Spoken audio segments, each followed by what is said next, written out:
calendrier. Et j'ai trouvé qu'il n'y a aucun calendrier sur cette terre qui soit plus correct que le calendrier islamique qui suit le cycle lunaire. Ouais. Donc, il y a eu toujours erreur dans ce calendrier et le pape Grégoire XIII est venu pour corriger cette erreur. Il y avait 10 jours de plus. Et nous étions un jeudi le 4. Le pape Grégoire a dit non, demain vendredi c'est le 15. Du 4 au 15. Le pape Grégoire XIII. C'est pourquoi l'actuel calendrier est appelé le calendrier grégorien. Parce que celui qui l'a modifié, c'est le pape Grégoire XIII. Vous comprenez? Alors Dieu dit, la mialite ou la miolate. Je voudrais saisir cette occasion pour mettre en garde les musulmans nigériens par rapport à la célébration des deux fêtes de Noël et de Nouvel An.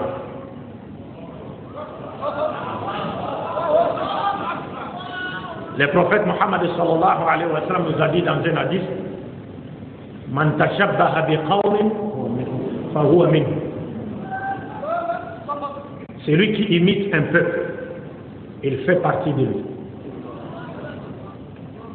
Parce que, oui, dans certains pays musulmans, j'ai constaté cela notamment en Afrique, où des musulmans s'acharnent à fêter la Noël et la Saint-Sylvestre. Mais est-ce qu'ils connaissent au moins les notions contraires à l'islam que véhiculent ces fêtes?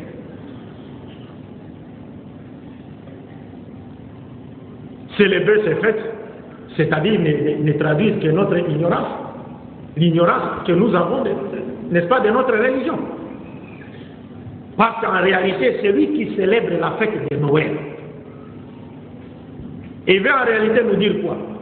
Parce que pour les chrétiens, les jours de Noël, c'est le jour où Dieu est venu sur la terre sous forme humaine à la personne de Jésus, en naissant d'une femme à la personne de Marie.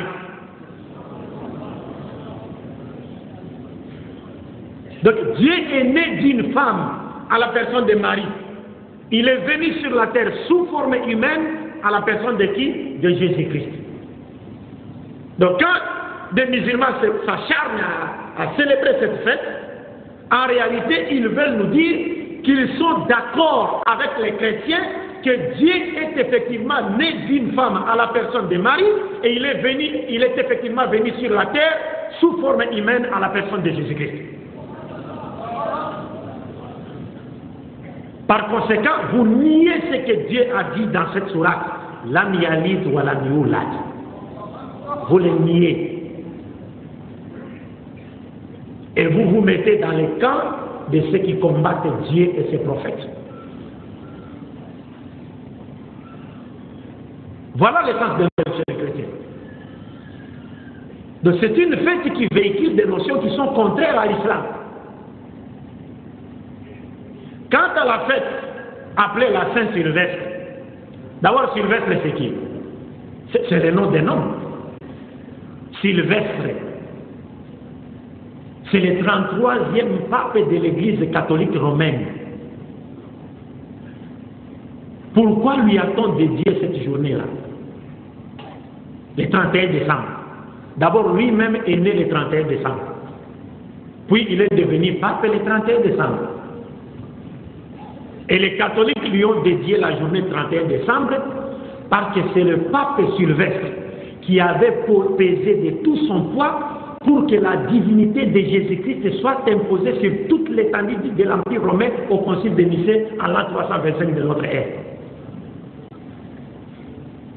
Donc c'est lui qui a fait que Jésus-Christ soit aujourd'hui reconnu par certains comme étant Dieu. Maintenant, en reconnaissance aux efforts que Sylvestre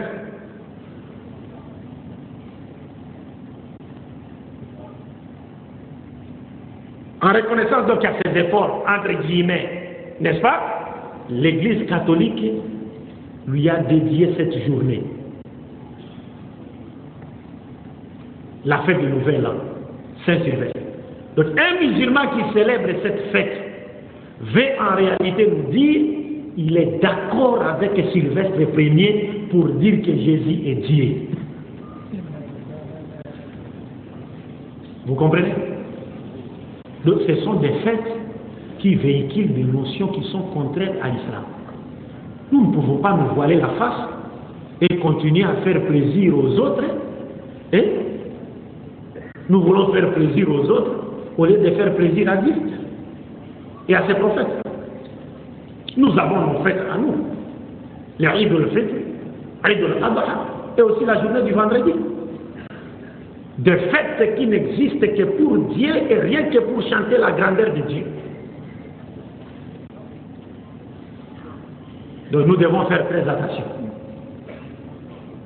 C'est à travers ces fêtes-là que les ennemis de l'islam essaient, n'est-ce pas, de nous détourner petit à petit de notre religion ou encore de nos valeurs islamiques.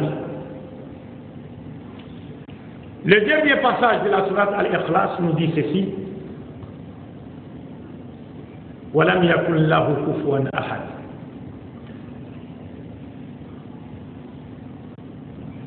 C'est-à-dire, ce verset nous présente Dieu comme étant le tout autre. Laysa kamithlihi shay. Il est le tout autre. Il est différent de tout ce qui existe. Pourquoi? Parce que tout existant tire son origine de Dieu.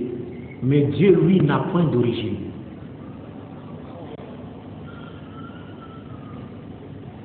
Il n'a point d'origine. Tout ce qui existe tire son origine de Dieu, mais Dieu, lui, n'a point d'origine. C'est un mystère. Il est plus une question pour l'être humain qui vit, n'est-ce pas, dans l'espace et le temps, qu'une réponse pour lui. Il est le tout autre. Celui qui le compare, qui l'assimile, qui le montre, ne le désigne pas. Parce qu'il est le tout autre. Donc pour terminer, nous pouvons dire sans avoir peur d'être contredit par quiconque que dans cette sourate, dans les premiers versets de cette sourate, le prophète nous a indiqué les noms propres de son Seigneur Allah.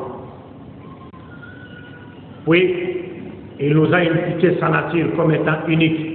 Et partant, il a porté un coup dur sur toutes les doctrines, n'est-ce pas, qui attachent à l'essence divine la dualité ou la multiplicité.